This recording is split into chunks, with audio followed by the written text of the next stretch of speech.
Hello friend, welcome to my YouTube channel. আমি গৌতম। তোমরা কেমন আছো? আশা করি তোমরা ভালো আছো।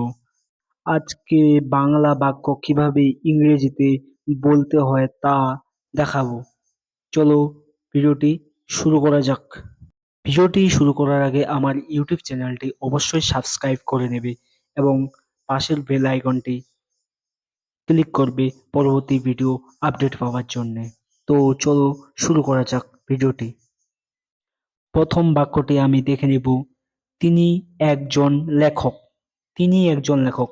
এর ইংরেজি ট্রান্সলেশন হবে হি হি অর সি একজন লেখক। He is a writer.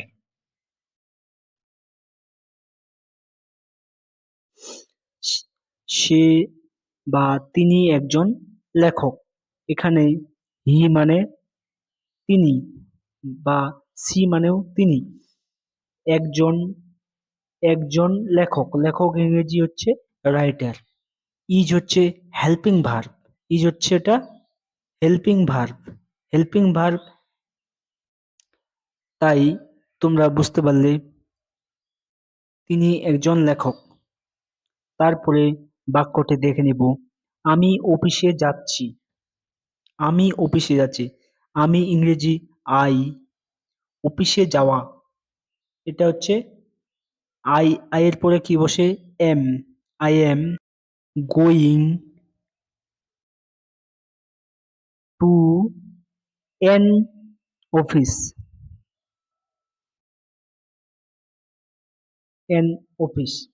এখানে অফিসের আগে এন বসছে, কারণ অফিসের ওটা হচ্ছে ভয়েল। ভয়েলের আগে এন বসে। তাহলে তোমরা বুঝতে পারছো। এবং টুটা হচ্ছে প্রিপজিশন। এটা হচ্ছে ভয়েল। এনটা হচ্ছে আর্টিকেল। ওটা হচ্ছে ভয়েল। তাই এটা হচ্ছে প্রিপজিশন। আমি তোমাদেরকে নিচে লিখে দেখাচ্ছি। গোয়িং, গো মানে যাওয়া।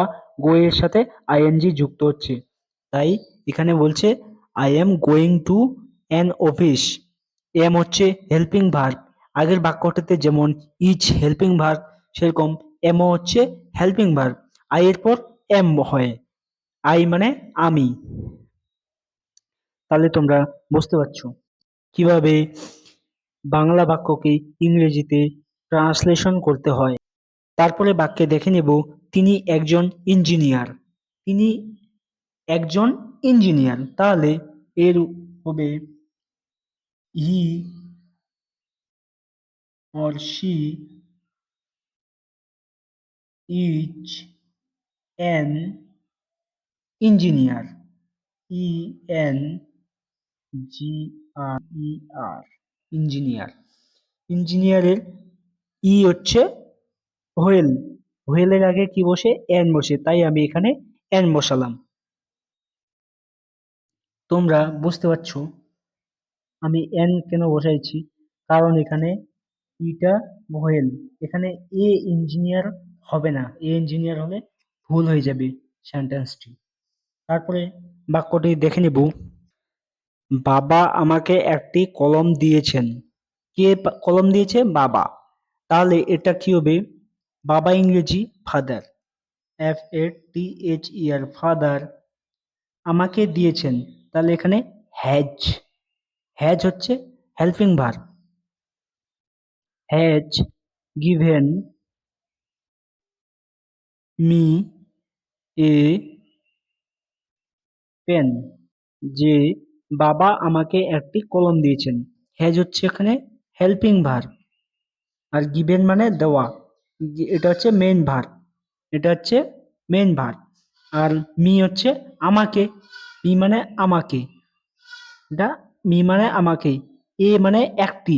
একটি কলম দিয়েছেন। পেন, পেনটা হচ্ছে একটা পি, হচ্ছে একটা কনসোনেন্ট। তাই কনসোনেন্টের আগে এ বসে।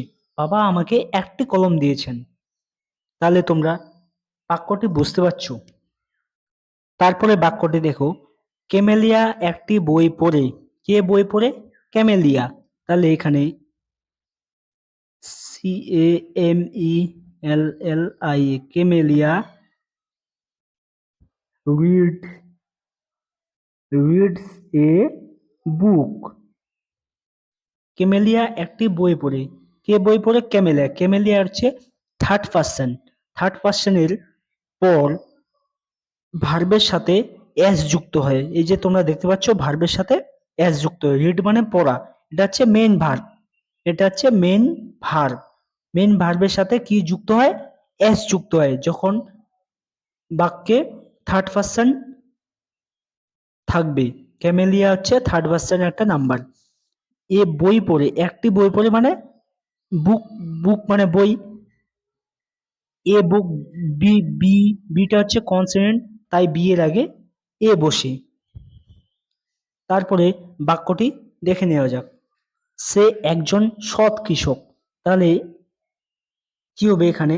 সে ইংরেজি কি? He or C. হি অথবা সি হতে পারে, কারণ এখানে সেটা ঠিক করে বলা নাই যে এটা পুরুষ নে হি অথবা সি বসেছে। সে একজন সৎ কৃষক, তাহলে এর ইংরেজি হবে he is or she is, she or he is an honest honest farmer. Farmer মানে কৃষক বা চাষি। তাহলে এখানে এন আমি কেন বসাইছি? কারণ এজটা অনেস্ট, এজের মতো উচ্চারিত হয় না, অ এর মতো উচ্চারিত হয় এজ। এখানে আমার এখানে এ বসানোর কথা, কিন্তু এখানে এ বসবে না, এখানে এন বসবে। এটা হচ্ছে আর্টিকেল, এনটা হচ্ছে আর্টিকেল। তাহলে তোমরা বুঝতে পারছো যে আমি অনেস্টের আগে এন কেন বসাইছি। তারপরে বাক্যটি দেখে নেওয়া যাক। আমি তাকে 1 ঘন্টা আগে দেখেছিলাম। আমি তাকে 1 ঘন্টা আগে দেখেছিলাম। তাহলে এটার ইংরেজি কি হবে? দেখেছিলাম এটা হচ্ছে একটা অতীতকাল, তাহলে হবে I saw him an hour ago. এখানে আমি আওয়ারের আগে এন কেন বসালাম? কারণ এজের উচ্চারণ না হয়ে অ এর মতো উচ্চারিত হয় এজ, তাই এখানে এন আওয়ার বসালাম। কেন?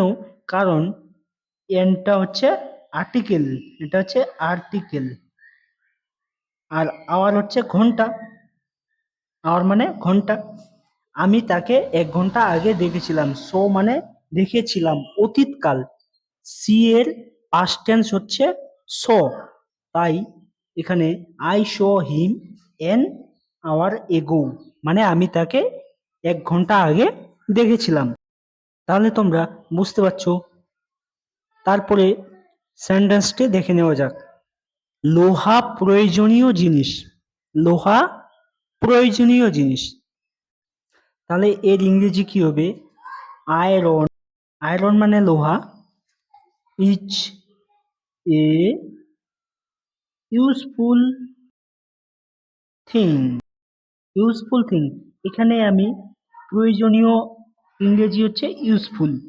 তাহলে ইউজফুলের আগে তো এন বসানো উচিত ছিল, কেন বসবে না? কারণ ইউ ইউজফুল, ইউ এর মতো এটা হচ্ছে একটা ভোয়েল, তাই এটা হচ্ছে একটা ব্যতিক্রম শব্দ, তাই এর আগে এ বসে ইউজফুলের আগে। তাহলে তোমরা বুঝতে পারছো যে লোহা প্রয়োজনীয় জিনিস, iron is a useful thing. এই বাক্যটার উচ্চারণ হবে এরকম। তারপরে বাক্যটি দেখে নেব। কল্যাণীতে একটি বিশ্ববিদ্যালয় আছে। কল্যাণীতে একটি বিশ্ববিদ্যালয় আছে, তাহলে কি হবে এটার উচ্চারণ? ইংরেজিতে হবে there is a university. University at Kalyani.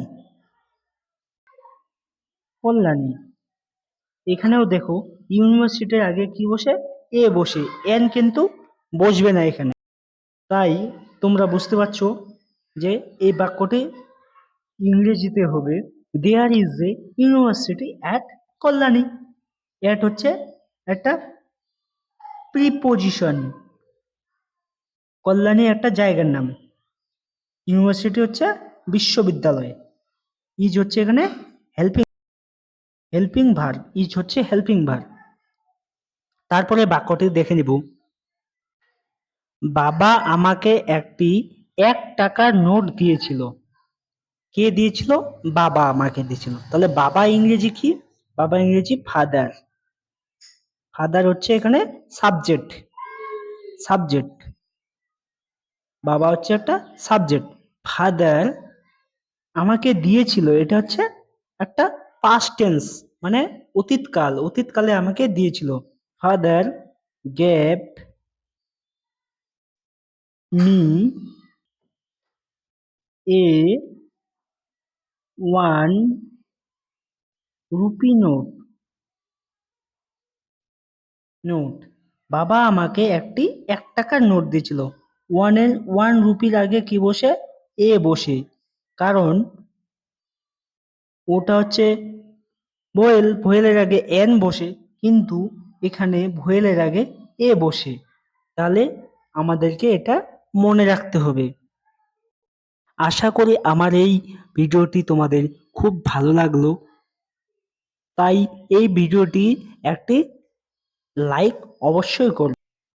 পরবর্তী ভিডিও নিয়ে আবার দেখা হবে। See you, tata, bye by.